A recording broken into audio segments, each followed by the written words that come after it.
ଥରେ କୋର୍ଟକୁ ସେମାନେ ତାଙ୍କର ଯାହା ଯୁକ୍ତି ଅଛି ସେ ଯୁକ୍ତି ଉପସ୍ଥାପନ କରିପାରନ୍ତୁ ତାପରେ ଆଲୋଚନା କରିବାଟା ହେଉଛି ଭଲ।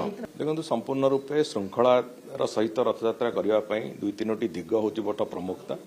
ପ୍ରଥମ ହେଉଛି ନୀତିକାନ୍ତି ଶୃଙ୍ଖଳାର ସହିତ ହେବା ଦରକାର ଅଛି।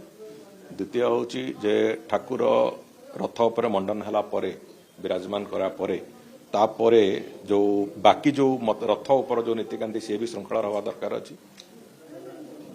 ଦ୍ୱିତୀୟତଃ ଯେଉଁ ଭକ୍ତମାନେ ଆସନ୍ତି ସେମାନଙ୍କ ପାଇଁ କୌଣସି ପ୍ରକାର ସମସ୍ୟା ନ ହେଉ, ତାଙ୍କ ପାଇଁ ସମ୍ପୂର୍ଣ୍ଣ ଭାବରେ ତାଙ୍କର ଦର୍ଶନ ସୁଗମ ହେଉ, ଇଏ ଗୋଟିଏ ବହୁତ ଗୁରୁତ୍ୱପୂର୍ଣ୍ଣ କଥା।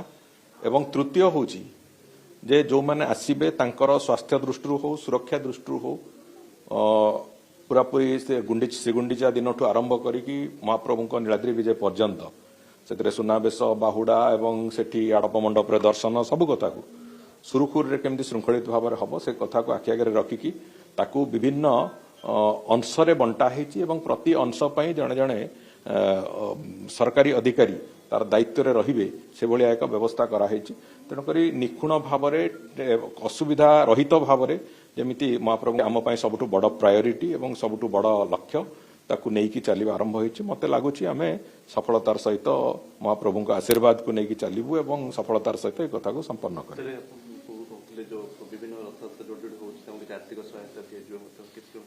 ଗତ ବର୍ଷ ବି ଆମେ ବିଭିନ୍ନ ଜାଗାରେ ଯେଉଁ ରଥଯାତ୍ରା ହେଇଛି ତାକୁ ଆମେ ନିୟମ ଆର୍ଥିକ ସହାୟତା ଦେବା। ଏ ବର୍ଷ ବି ଆମେ ତାକୁ ମାନେ ରଥଯାତ୍ରା କରୁଛନ୍ତି ତାଙ୍କର କୌଣସି ସମସ୍ୟା ନ ହେଉ, ତାଙ୍କର ଗୋଟିଏ ଅସୁବିଧା ନ ହେଉ, ସେଥିପାଇଁ ଯଥାସମ୍ଭବ ବିଭାଗ ତରଫରୁ ଆମେ ତାଙ୍କୁ ଆର୍ଥିକ ସହାୟତା ଦେବା ଆରମ୍ଭ କରିଛୁ।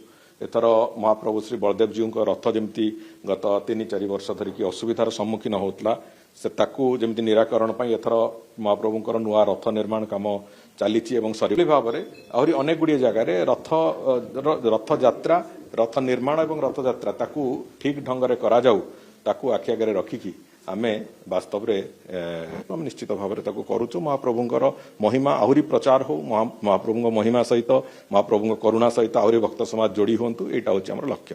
ଦେଖନ୍ତୁ ସେ ମ୍ୟାଟର ଯେହେତୁ କୋର୍ଟର ବିଚାରାଧୀନ ଅଛି ମୁଁ ଭାବୁଛି ସେ ସମ୍ପର୍କରେ ସରକାରଙ୍କ ତରଫରୁ କିଛି କହିବାଟା ବର୍ତ୍ତମାନ ଠିକ୍ ନୁହେଁ। ଥରେ କୋର୍ଟକୁ ସେମାନେ ତାଙ୍କର ଯାହା ଯୁକ୍ତି ଅଛି ସେ ଯୁକ୍ତି ଉପସ୍ଥାପନ କରିପାରନ୍ତୁ ତାପରେ ଆଲୋଚନା କରିବାଟା ହେଉଛି ଭଲ।